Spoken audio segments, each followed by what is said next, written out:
네, 안녕하세요. 반갑습니다. 저는 크레팍스라고 합니다. 저는 이렇게 여러분들이 보시는 것처럼 굉장히 많은 크레스티드 게코를 키우고 있고요. 이렇게 많은 크레스티드 게코를 키운 지가 어느덧 10년 가까이 되는 것 같습니다. 네. 예전에는 이 크레스티드 게코 말고도 뭐 비어디 드래곤이나 레오파드 게코 그리고 다양한 뱀들, 카멜레온 이런 아이들도 이런 농장형으로 해가지고 키웠던 경험이 있습니다. 그래서 오늘은 제가 여러분들이 이제 처음 파충류를 키우시는 분들도 있으실 거고 파충류를 키우고 계시는 분들도 있으실 건데 이분들께 제가 이렇게 많은 파충류들을 키우면서 정말 파충류를 잘 키울 수 있는 어떤 방법을 제가 알게 되었는데 그 방법에 대해서 오늘은 제가 여러분들께 설명을 드려보도록 하겠습니다. 그래서 일단 첫 번째로 이 파충류라고 하는 동물들을 여러분들이 이해하기 위해서는 이 파충류가 변온동물이라고 하는 사실을 여러분들이 아셔야 됩니다. 이 변온동물이라고 하는 것은 주변의 환경에 따라서 혹은 이제 뭐 특정 이유에 따라서 체온이 변한다는 것을 의미를 합니다. 우리 사람들 같은 경우에는 항상 36.5도라고 하는 온도가 유지가 되는데 이 변온동물들은 하루에도 몇 번씩 체온이 계속 변하는 그런 동물이다라고 간단하게 설명을 드릴 수가 있습니다. 그렇다 보니까 이 파충류라고 하는 동물에 있어서는 온도가 굉장히 중요합니다. 그래서 여러분들이 정말 파충류를 잘 키우시고 싶다고 하시면은 가장 중요한 게 온도계가 있으셔야 돼요. 온도계가. 그래서 온도를 최대한 많이 자주 확인하면서 크레스티드 게코가 살아가는 환경을 일정 온도가 쭉 유지되게끔 만들어 주시는 게 굉장히 좋습니다. 그런데 우리나라는 이제 사계절이 있다 보니까 일정 온도를 쭉 유지시켜 주기가 굉장히 어렵습니다. 근데 이제 그래서 우리가 이제 차선책으로 생각하는 게 뭐냐? 만약 낮과 밤의 온도가 차이가 난다라고 하면은 차이가 나는 정도를 천천히 이렇게 유지를 시켜주자라고 많이 이제 얘기를 드리고 있는데요. 뭐 예를 들어 가지고 크레스티드 게코를 사육할 수 있는 완벽한 온도는 저는 24도에서 26도라고 생각을 합니다. 근데 이제 아침에는 22도였다가 점심 때는 조금씩 올라가 가지고 한 24도까지 올라갔다가 저녁에는 또 24도에서 22도까지 이렇게 조금씩 이렇게 떨어질 수 있습니다. 이것처럼 온도를 일정하게 유지시켜 줄 수 없다면 서서히 내려갔다가 서서히 올려주시는 게 파충류를 사육하시는데 굉장히 큰 도움이 됩니다. 특히나 크레스티드 게코를 키우시는데 굉장히 큰 도움이 되고요. 두 번째로 여러분들이 이제 크레스티드 게코를 잘 키우시고 싶다고 하시면은 체중계를 꼭 사시는 게 좋습니다. 물론 이제 체중계라기보다는 이제 조그만한 저울이죠. 저울을 사서 여러분들이 2주에 한 번씩 크레스티드 게코의 이 무게를 측정을 해 주시는 게 좋습니다.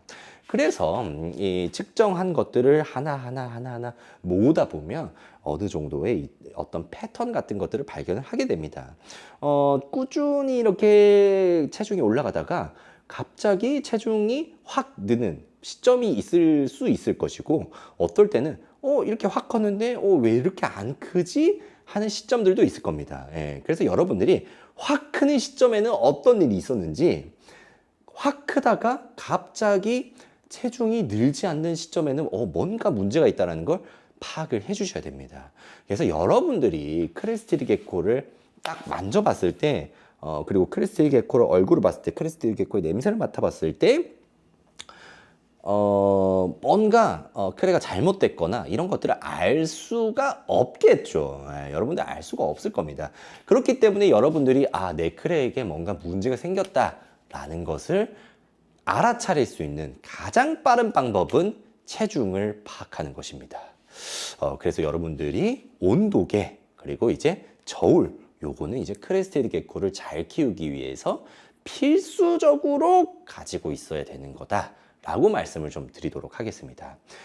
그리고 여러분들이 이제 파충류를 키우면서 좀 간과하시는 것들 중에 하나가 있는데, 바로 파충류들이 이 물을 마시는 거에 대해서,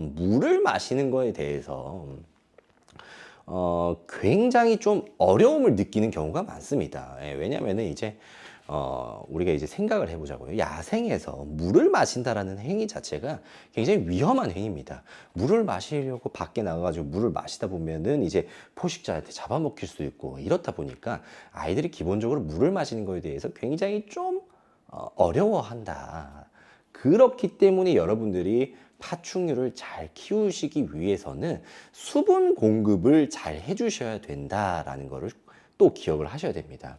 그래서 이제 뭐 예를 들어 가지고 뭐 비어디 드래곤이나 이구아나나 뭐 이런 육지 거북이들 같은 경우에는 뭐 온욕을 시켜주는 경우도 있고요. 온욕을 시켜주면서 어떤 대사를 끌어올리고, 그리고 이제 배변 활동을 원활하게 하면서 또 수분도 섭취할 수 있게 이렇게 도움을 주는데, 우리 크레스티드 게코는 사실 온욕을 시킬 수는 없습니다. 온욕을 시킬 수는 없습니다.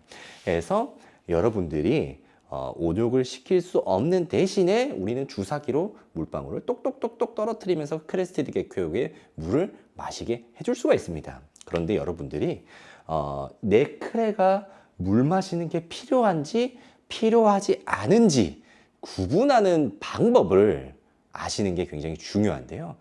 크레스티드 게코를 손바닥에 딱 올렸을 때 오늘과 다르게 뭔가 빨판 힘이 떨어진 것 같고, 뭔가 평소와 다르게 피부의 질감이 조금 거칠거칠해진 것 같다. 요런 어떤 촉감을 굉장히 좀 잘 활용하시면 여러분들이 크레스티드 게코를 잘 키우실 수가 있습니다. 예, 그래서 어떤 날은 뭔가 이제 굉장히 발바닥이 막 쫀득쫀득하고 피부도 촉촉했는데, 오늘 내가 크레스티드 게코를 만져보니까 발바닥에 힘이 없고 피부가 좀 거칠거칠하더라. 이럴 때는 이제 크레스티드 게코에게 물을 좀 따로 먹여주시는 것도 좋은 방법이 됩니다. 네, 그래서 오늘 제가 여러분들께 총 3가지를 말씀을 드렸습니다. 첫 번째, 온도 잘 측정하기. 두 번째, 무게 잘 측정하기. 세 번째, 밥 주는 건 당연히 기본 중에 기본이고, 그거는 뭐 말할 것도 없고, 촉감을 이용해서 이 친구가 물을 마셔야 되는지 안 마셔야 되는지를 판단한 뒤에 물을 좀 주시는 것, 요 3가지를 기억하시면 여러분들이 꼬리도 튼튼하고 몸도 튼튼하고 전체적으로 체형이 굉장히 튼튼하면서도 오래오래 사는 그런 크레들을 여러분들이 만나보실 수 있습니다. 물론 크레팍스 올인원 크레스팍스에서 만든 슈퍼푸드는 기본이겠죠. 네, 그렇습니다. 잠깐 광고였고요. 여튼 오늘의 영상도 여러분들께 도움이 되었으면 좋겠습니다. 감사합니다.